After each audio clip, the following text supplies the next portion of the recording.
Hi, I'm Lori Hill with Sister Eden, showing you how to live the green life. We're here at St. Columba's Church, one of the screening venues for the Environmental Film Festival in the nation's capital. Tonight's film, Bitter 70, shows how one person can really make a difference. Bitter 70 is the story of Tim DeChristopher.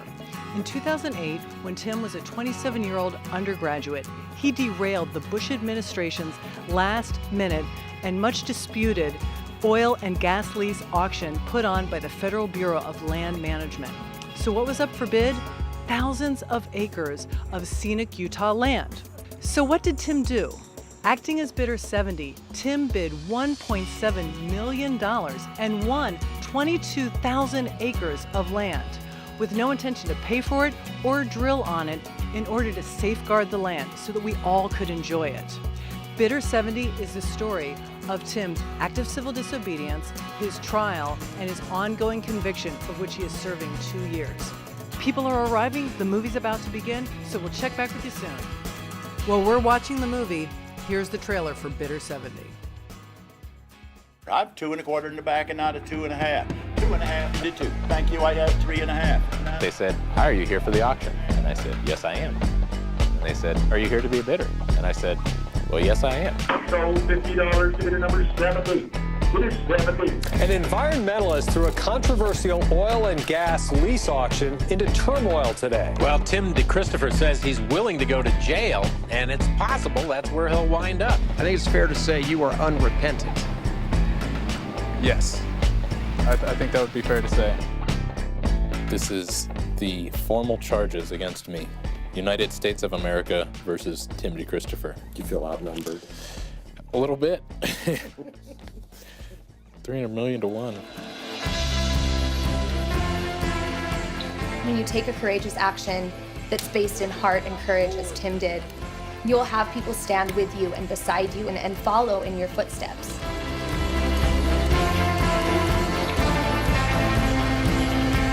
This is not the first time that we've had 10,000 people in one room reminding us that we are not alone. 12 citizens like you or I ought to be able to hear what the evidence is, and then they make the decision as to whether or not he committed a violation of law or the government did at the time. To see this land and this view, and to know there's not going to be an oil rig in the way, there's not going to be a road cut right through the middle of it. There's no way that I could ever regret what I did. Civil disobedience is forever linked not to living one's principles, but being willing to suffer for those principles.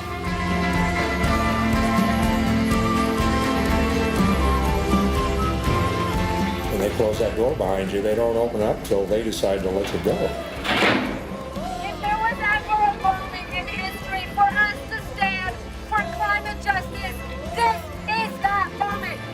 The way the environmental movement has been, it's like a football game. And our team is getting slaughtered. The refs have been paid off, and the other side is playing with dirty tricks.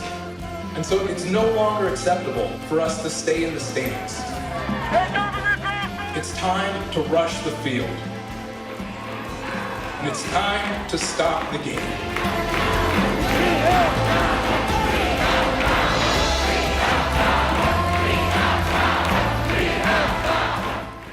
Following the screening, I had the opportunity to talk to George and Beth Gage, the filmmakers of Bitter 70, about what inspired them to follow Tim. We were inspired by Tim and what he did, and we hope that he'll inspire others to get more serious about climate justice. When did you first realize that you needed to do this story about Tim? How soon into the process? Well, I think as soon as we read about Tim in a local newspaper. My wife brought home the article and said, "Look at this, isn't this an ingenious act, and isn't this terrific the way he saved all these great lands from oil and gas exploration?" And living in an area in southern Colorado where there's so much fracking going on, immediately resonated with us. And then we're lucky enough to meet Tim, and then we went on a journey for 3.5 years with him. This is serious scenic land in Utah. These are national monuments. Name some of that land. Well, it's Arches National Park, Canyonlands National Park, Dinosaur National Monument. They're just beautiful red rock, iconic lands in Utah. And if he hadn't had the nerve to stop this auction, you would be able to, be driving or walking through Canyonlands or Arches and have drill rigs, right on the edges. And luckily, the Obama administration realized that those were not the places to drill, and those lands have been taken off the auction block.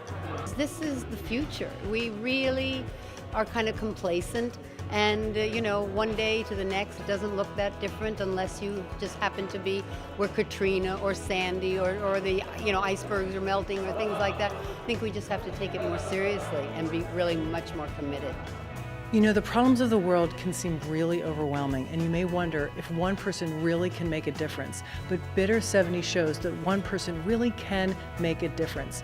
Tim's courage is very inspirational. It inspired me, and I'm sure it'll inspire you too.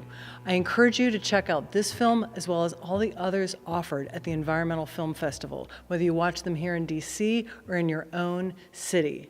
Thanks for watching, and for more information, be sure to visit sistereden.com.